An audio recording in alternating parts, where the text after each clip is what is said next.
Tidak mudah bagi seseorang yang lemah lunglai dan tidak berdaya untuk bisa bangkit, untuk bisa berdiri tegak kembali, untuk bisa berjalan dengan tegap melangkah menuju hari-hari yang ada di depannya.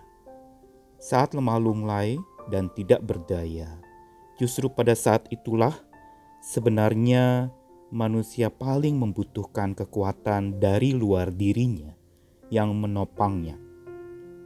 Justru pada saat lemah dan tidak berdaya, saat tidak dapat kita berdiri dan berjalan dengan tegak, pada saat itulah kita paling membutuhkan Tuhan yang maha layak itu, Tuhan yang maha bijak itu, dan Tuhan yang tentu saja dengan kekuatan, kemurahan, dan kuasa-Nya akan memampukan seorang yang lemah lunglai dan tidak berdaya itu berdiri tegak kembali.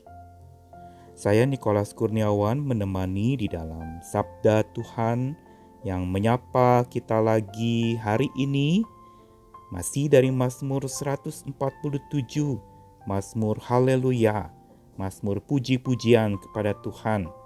Sebagaimana kemarin kita mau bersama-sama memasuki tahun yang ada di depan ini, menjalaninya dengan penuh pujian, sekalipun sedang berhadapan dengan banyak ujian hidup.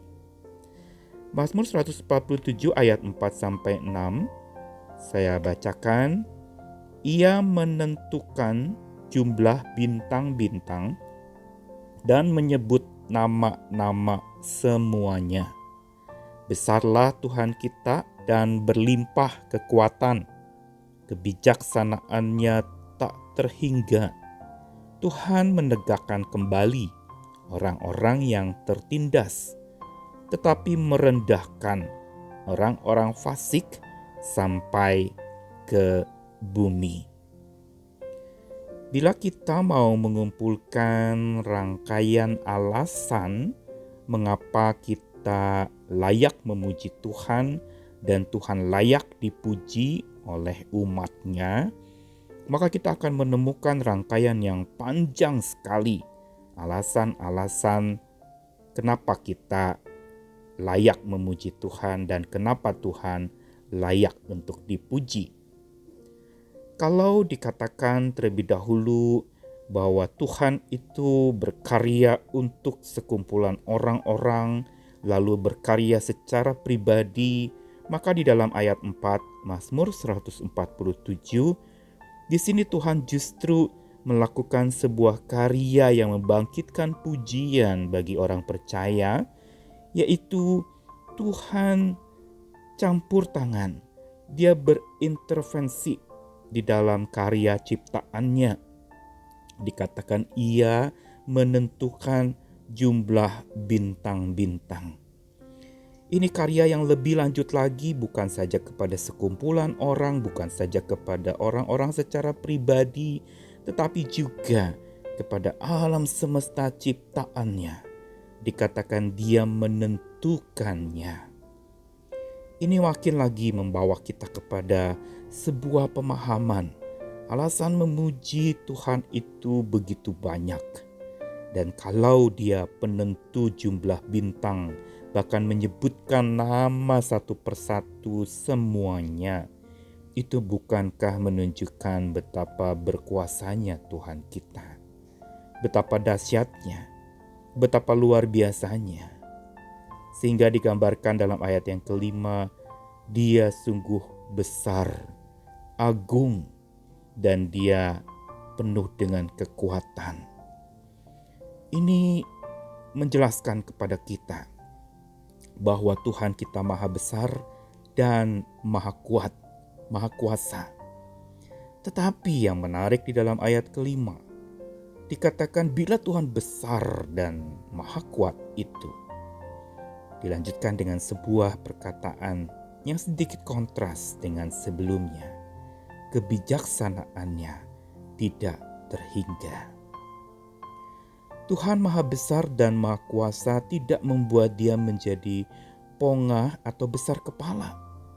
Tapi Tuhan justru menunjukkan dalam kebesarannya dan dalam kemahakuasaannya, ia justru memiliki kebijaksanaan yang sangat-sangat luar biasa tanpa batas.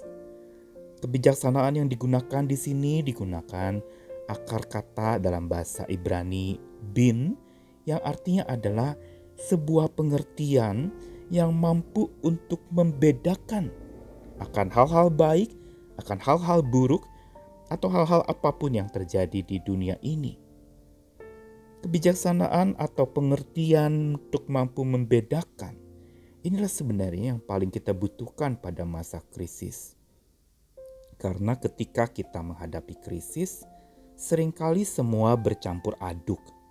Perasaan kita, segala pergumulan kita, campur aduk semuanya melelahkan, menyengsarakan. Dan pada saat itu kita seperti kehilangan akal. Tetapi pengertian atau bin yang digunakan di dalam kata ini, ayat 547 dari Mazmur ini, mau memberitahu kepada setiap kita bahwa pengertian Tuhan itulah andalan kita. Dan disinilah sebenarnya layaknya kita memuji Tuhan dan layaknya Tuhan untuk dipuji. Itu sebenarnya bukan saja banyaknya karya yang dilakukan, tapi karena bijaknya Tuhan. Sehingga kemampuan yang penuh dengan pengertian itulah yang akan memampukan orang untuk tetap berdiri dan berjalan tegak, khususnya saat hidup diinjak oleh kesesakan. Bukankah digambarkan dalam ayat yang ke-6, Tuhan mendegakkan kembali orang yang tertindas. Berarti dia yang membangkitkan kembali orang yang diremehkan, orang yang sedang diinjak-injak oleh kesesakan hidupnya, yang membuat dia menjadi tambah sengsara dan begitu lelah. Tetapi Tuhan punya hikmat yang tak terhingga, menyebabkan seseorang menjadi kuat untuk menjalani hari-hari di depannya. Dan bijaksananya membuat seseorang makin tegak berjalan dan berdiri oleh kekuatan Tuhan. Di sini kita melihat betapa dahsyatnya Tuhan kita. Dan inilah alasan kita memuji Tuhan kita.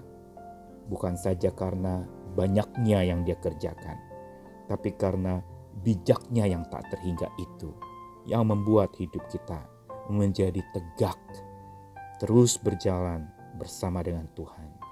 Bijaknya membuat tegak, hikmatnya membuat kuat. Dan bila Sang Maha Bijak memihak kita, iman kita akan tetap tegak walaupun hidup terasa sesak. Bila Sang Maha Hikmat itu memihak pada kita dan bersama dengan kita, maka iman kita akan jadi kuat walaupun hidup sedang terasa berat. Tetaplah bersandar kepadanya, berjalanlah bersamanya tetap dengan puji-pujian, mengagungkan Tuhan senantiasa, walaupun dalam kebingungan atau dalam keterkungkungan masalah yang berat. Tuhan Maha Hikmat membuat kuat, Tuhan Maha Bijak membuat tegak. Amin.